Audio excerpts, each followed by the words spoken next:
ರಾಷ್ಟ್ರೀಯ ಹೆದ್ದಾರಿ ಪಕ್ಕದಲ್ಲಿ ವಾಹನ ನಿಲ್ಲಿಸಿ ರಸ್ತೆ ದಾಟುವಾಗ ಅಪರಿಚಿತ ವಾಹನ ಡಿಕ್ಕಿ ಹೊಡೆದ ಪರಿಣಾಮವಾಗಿ ಸ್ಥಳದಲ್ಲಿ ಯಾದಗಿರಿ ಮೂಲದ ಸಿದ್ದರಾಮಯ್ಯ ಸಾವನ್ನಪ್ಪಿರುವ ಘಟನೆ ಜರುಗಿದೆ. ಯಾದಗಿರಿ ಮೂಲದ ಕೂಲಿ ಕಾರ್ಮಿಕರು ಬೆಂಗಳೂರು ನಗರದಿಂದ ವಾಪಸ್ಸು ತಮ್ಮ ಊರಿಗೆ ತೆರಳುತ್ತಿರುವಾಗ ಈ ದುರ್ಘಟನೆ ಸಂಭವಿಸಿದೆ.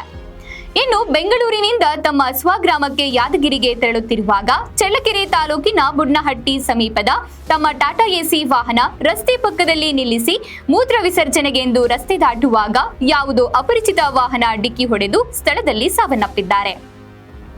ಇನ್ನು ಬೆಂಗಳೂರಿನಿಂದ ತಮ್ಮ ಪತ್ನಿ ಹನುಮಂತಿ ಹಾಗೂ 4 ಜನ ಮಕ್ಕಳು ಟಾಟಾ ಎಸಿ ವಾಹನದಲ್ಲಿ ಇದ್ರು ಎಂಬ ಮಾಹಿತಿ ಲಭ್ಯವಾಗಿದೆ. ಇನ್ನು ಸ್ಥಳಕ್ಕೆ ಡಿವೈಎಸ್ಪಿ ಪಿಟಿ ರಾಜಣ್ಣ ಭೇಟಿ ನೀಡಿ ಮೃತ ಕುಟುಂಬಸ್ಥರಿಂದ ಮಾಹಿತಿ ಪಡೆದು ಪ್ರಕರಣ ದಾಖಲಿಸಿಕೊಂಡಿದ್ದಾರೆ.